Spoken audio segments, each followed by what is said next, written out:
നെല്ലിക്കകളുണ്ടോ? നല്ല നെല്ലിക്ക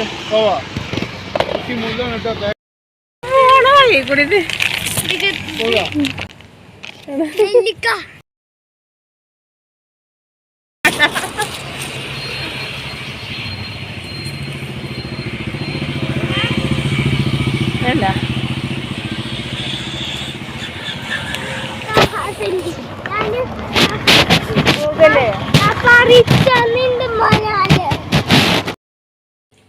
hi guys, അസ്സലാമലൈക്കും. എന്തിന്റെ വിശേഷം? എല്ലാവർക്കും സുഖല്ലേ? അപ്പൊ ഞങ്ങൾ ഗോവയിലെത്തി. യാത്രയൊക്കെ കഴിഞ്ഞ് ക്ഷീണിച്ച് എന്റെ മുഖത്ത് ഇങ്ങനെ വാടി ഇവിടെ എത്തിയിട്ടുണ്ട് കേട്ടാ. അപ്പൊ ഇനി നോമ്പാണ്. ഇന്ന് നോമ്പാവും വിചാരിച്ചതായിരുന്നു, പക്ഷേ നോമ്പായിട്ടില്ല. കാരണം തേങ്ങക്കൊക്കെ ഭയങ്കര റേറ്റ് ആണ് ഇവിടെ. തേങ്ങ ഇടാൻ ആളെ കിട്ടില്ല, അതോട് വഴുകിപ്പോയി. അങ്ങനെ തേങ്ങ ഇട്ട് അപ്പൊ നമുക്ക് പിന്നെന്താ നാളെ പേടിച്ചല്ലേ. അപ്പൊ അടിപൊളി മാങ്ങക്കറി ഒക്കെ വെച്ചിങ്ങാണ്ട് നല്ല ചെമ്മീനിട്ടൊരു മാങ്ങ ചമ്മന്തി ഒക്കെ അരച്ചിങ്ങാണ്ട് നമുക്ക് ഫുഡ് ഉണ്ടാക്കാം. അപ്പോൾ ഞാനിവിടെ എത്തി, സുഖമായിട്ടിരിക്കുന്നു, ടയേർഡായി, വീട് മൊത്തത്തിലാകെ ചളായി കിടക്കിയിരുന്നു കേട്ടോ. ചളായി കിടക്കാന്ന് പറഞ്ഞാൽ ആ ചളായത് എങ്ങനെയാന്ന് ഞാൻ പറഞ്ഞുതരാം. അപ്പൊ എന്റെ വീഡിയോ സ്കിപ്പ് ചെയ്യാതെ അങ്ങോട്ട് കാണാം. ഇപ്പൊ മാങ്ങച്ചാറ് എങ്ങനെയാന്ന് ഉണ്ടാക്കാൻ നോക്കാം കേട്ടോ. അപ്പൊ അതിലേക്ക് നമുക്ക് തേങ്ങ കേട്ടോ.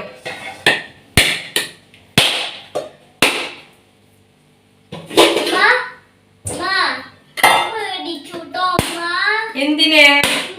ഇളനീന് തേങ്ങയില്ല, ഇളനീനാണ് കേട്ടോ. കാണണ്ടോ? എന്താ കാണാത്തെ?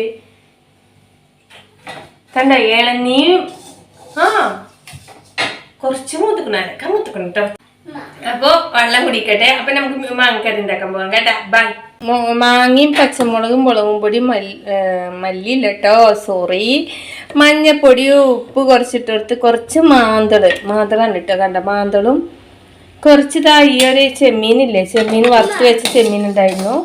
ഇത് മാങ്ങ ചമ്മന്തിക്കാണ് കേട്ടാ. അപ്പൊ അതും കുറച്ചിട്ടെടുത്ത് നല്ലോണം ഒന്ന് വേവട്ടിട്ട് മാങ്ങയൊക്കെ നല്ലോണം വെന്തിട്ടേ അതിലോട്ട് നമുക്ക് തേങ്ങ അരച്ച് വരാം കേട്ടോ. അപ്പൊ നല്ലൊരു മാങ്ങക്കറി ആയിട്ടോ.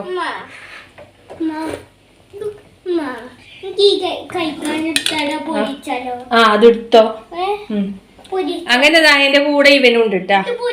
കണ്ടാ തേങ്ങ ഞാൻ അതിലെടുക്കത്, തേങ്ങ ഞാൻ ചിരവട്ടെ.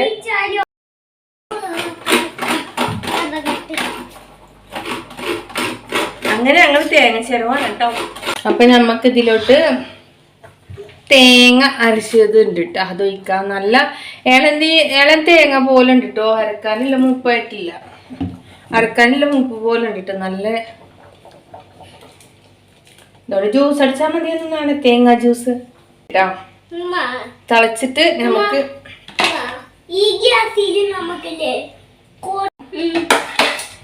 ചെമ്മീനോട്ടിട്ട് ചമ്മന്തി അരക്കട്ടോ.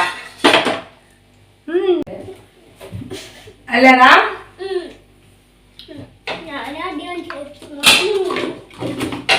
ചെമ്മീനും ഉണക്കമുളകും കൂട്ടാ. ചെമ്മീനും ഉണക്കമുളകും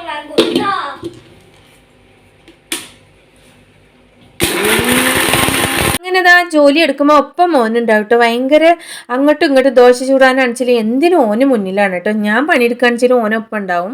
അങ്ങനെ മീനിൻ്റെ മണം കേട്ടോ ഓന് മൂക്കൊക്കെ പൊത്തി എന്നെ കൂടെ, എന്നാലും മൂക്ക് പൊത്തിയിട്ടാണെച്ചാലും ഓനങ്ങോട്ട് പോകണില്ല കേട്ടോ. അങ്ങനെ നോമ്പൊക്കെ അല്ലേ വരുന്നേ. നമുക്ക് പ്രത്യേകിച്ച് ഫുഡ് കഴിക്കുമ്പോൾ അച്ചാറോ അല്ലെ ചമ്മന്തിയോ എന്തെങ്കിലുമൊക്കെ ഡെയിലി വേണം കേട്ടോ, എത്ര കൂട്ടാനുണ്ടെങ്കിലും. അപ്പോൾ ഞാനിങ്ങനെയാണ് കേട്ടോ ഇടയ്ക്കിടയ്ക്ക്. അപ്പം നല്ല മാങ്ങ കിട്ടിയിട്ടുണ്ട്. മാങ്ങ കിട്ടിയപ്പോൾ ആ മാങ്ങയും ചെമ്മീനോട്ടിട്ടൊരു ചമ്മന്തി. അപ്പം നമ്മൾ നോമ്പൊക്കെ അല്ലേ വരുന്നേ, വൈകുന്നേരമൊക്കെ ഒരു കഞ്ഞി കുടിക്കാനൊക്കെ ഒത്തിരി ടേസ്റ്റ് ആയിരിക്കും, അടിപൊളിയായിരിക്കും. എൻ്റെ ശൈലി എന്ന് പറഞ്ഞാൽ ഞാൻ അങ്ങനെയാണ് കേട്ടോ. എനിക്ക് എന്തൊരു കൂട്ടാനുണ്ടെങ്കിലും അച്ചാറുണ്ടായാൽ ഫുഡ് അങ്ങോട്ട് ഇറങ്ങും. അതേമാതിരിക്ക് ഈ നോമ്പൊക്കെ വന്നാൽ എരിയും പുളിയൊക്കെ കഴിക്കാൻ ഭയങ്കര ഒരു ഇൻട്രസ്റ്റ് വേറെയാണ്. ഉപ്പിലിട്ടതൊക്കെ എന്തെങ്കിലുമൊക്കെ കഴിക്കാൻ ഭയങ്കര നാവിനൊരു ടേസ്റ്റ് ഉണ്ടാവും കേട്ടോ. അപ്പോൾ അതുകൊണ്ട് കുറച്ച് അച്ചാർ ഇട്ട് വെച്ചിട്ടുണ്ട്, എങ്ങനെയും ഒന്ന് ആക്കി വെച്ചിട്ടുണ്ട് കേട്ടോ. ഈ ഒരു സ്വിച്ച് ഉണ്ട്, ഈ ഒരു സ്വിച്ചിന്റെ ഒരു സ്വിച്ച് ഓഫ് ആക്കാൻ പറഞ്ഞിട്ട് മൊത്തത്തിൽ ഓഫ് ആക്കി പോയിട്ടുണ്ടായിരുന്നു എൻ്റെ ഹസ്ബൻഡിനോട് ഞാൻ നാട്ടിൽ നിന്ന് വന്ന ശേഷം ഭയങ്കര യുദ്ധമായിരുന്നു കേട്ടോ അന്ന്. കാരണം എന്താണെന്നും കൂടി ഞാൻ പറഞ്ഞുതരാം. ഫ്രിഡ്ജ് മൊത്തത്തിൽ ഞാൻ അത്രയും സേഫായി വെച്ചിട്ടുണ്ടായിരുന്ന സാധനങ്ങൾ മൊത്തത്തിൽ നശിച്ച് അങ്ങോട്ട് പോയി. എൻ്റെ ഫ്രിഡ്ജിന്റെ ഉള്ളിലുണ്ടായിരുന്ന മൊത്തത്തിൽ പുഴു വന്ന് നാറി പുഴുത്ത് ആകെപ്പാട് ഫ്രിഡ്ജ് കഴുകലും യാത്രാക്ഷീണം ഒക്കെപ്പാട് ഞാൻ അങ്ങോട്ട് ബേജാറായിട്ടോ. ബേജാറായത് കാരണമാണ് പൊട്ടിത്തെറിച്ചത് കേട്ടോ. അങ്ങനെ പൊട്ടിത്തെറിയിൽ ഇക്ക ഒന്നും ഉണ്ടാതെ നിന്നു. അതുകൊണ്ട് ഇക്കാക്ക് ക്ഷമള്ളതുകൊണ്ടും ഉണ്ടാതെ നിന്നു. നിന്റെ പൊട്ടിത്തെറിക്കൽ അങ്ങോട്ട് നിന്ന് ഇക്കാവും കൂടി ഒപ്പം ഫ്രിഡ്ജ് ക്ലീൻ ആക്കാനും ഞാനും ഇക്കാവും ചേർന്ന് ഫ്രിഡ്ജൊക്കെ ക്ലീൻ ആക്കി എല്ലാം ശരിയായി.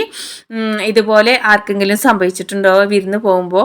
ഒരു സ്വിച്ച് ഓഫ് ആക്കാൻ പറഞ്ഞ് മൊത്തത്തിൽ ഓഫാക്കി കഴിഞ്ഞാൽ എന്തായിരിക്കും അവസ്ഥ ഒന്ന് മനസ്സിലായില്ലേ?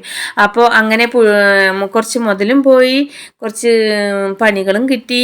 ഒരു നനച്ചുള്ളി പരിപാടിക്ക് ഫ്രിഡ്ജിനെ നന്നായിട്ട് അങ്ങോട്ട് കുളിപ്പിച്ചു. അപ്പോൾ ബൈ.